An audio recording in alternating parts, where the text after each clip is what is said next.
हुजूर पाक सल्लल्लाहु ताला अलैहि वसल्लम ने सहाबा से पूछा, सबसे गरीब आदमी कौन है, तुम जानते हो? सहाबा ने कहा, अल्लाह के नबी ज्यादा जानते हैं। आका फरमाते, क़यामत के दिन एक बंदा ऐसा होगा जिसकी नमाजें भी बहुत थी, सदकात और खैरात भी बहुत थे, हज भी किया था, ज़कात भी दिया था, उम्रे भी थे, नफिल इबादतें भी थी, उसकी बहुत नेकियां लेकर के आया था।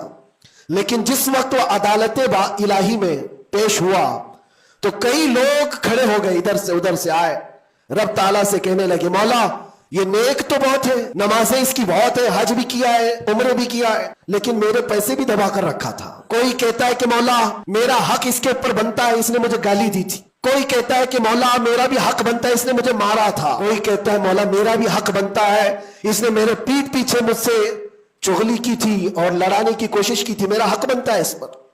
तो ये सारे हक तलब करने वाले बंदे खड़े हो जाएंगे। अल्लाह ताला फरमाता है, तुम लोगों को इससे क्या चाहिए? सारे बंदे कहते हैं, मौला हम तो गुनहगार हैं, नेकियों की कमी है, इसके पास नेकियां ज्यादा, इसकी नेकियां हमें दिला दे। अब अदालत इलाही का ये फैसला सुनो, अल्लाह फरिश्तों को हुक्म देता है, इसके पास जितनी नेकियां हैं वो इन सब में तकसीम करो। जब फरिश्ते इसकी नेकियां निकाल निकाल कर तकसीम कर रहे थे, नेकियां इसकी पूरी खत्म हो गई, हकदारों का भी हक पूरा हुआ नहीं। वो कहने लगे, मौला हमारा भी हक है इसके ऊपर। अल्लाह ताला फरमाता है, अब उसके पास तो नेकियां पूरी खत्म हो गई, तुम चाहते क्या हो? वो गुनहगार थे, वो कहते, मौला हम ये चाहते कि हमारे गुनाह उठा करके उस पर डाल दे, हमारा बोझ तो कम हो जाए। हुक्म होगा रब ताला का कि इसके ऊपर उनका हक बनता है, लिहाजा उनके गुनाह उठा उठा करके इसके ऊपर डालो। हदीस पाक में मेरे आका फरमाते, लेके तो चला था बहुत सारी नेकियां, लेकिन वहां सब बट गई, उल्टा दूसरों के गुनाह अपने सर पर ले लिया और सीधे उसको फरिश्ते जहन्नम में लेकर जाते हैं। ये क़यामत के दिन का